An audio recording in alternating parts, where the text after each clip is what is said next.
ఇవాళ ఏపీ అసెంబ్లీలో land titling చట్టం రద్దు బిల్లుపై చర్చ జరగనుంది. ల్యాండ్ టైటిలింగ్ బిల్లుపై చర్చ చేపట్టనున్నారు మంత్రి అనగాని సత్యప్రసాద్.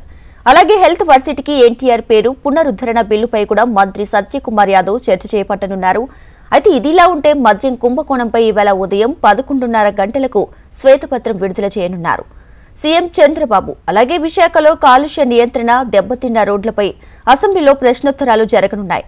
అలాగే కేజీహెచ్లో పడకలు, సిబ్బంది కొరత, ఉచిత గ్యాస్ సిలిండర్ల పంపిణీ, ధాన్యం రైతుల సమస్యలు, ఇసుక తవ్వకాలు, టెంపుల్ టూరిజం, మహిళలకు ఉచిత బస్సు ప్రయాణం, మారిటైమ్ బోర్డు ద్వారా కృష్ణపట్నం పోర్టు లీజ్, అలాగే మత్స్యకారులకు జీవో 217 ఇబ్బందులపై రేపు అసెంబ్లీలో ప్రశ్నోత్తరాలు నిర్వహించనున్నారు.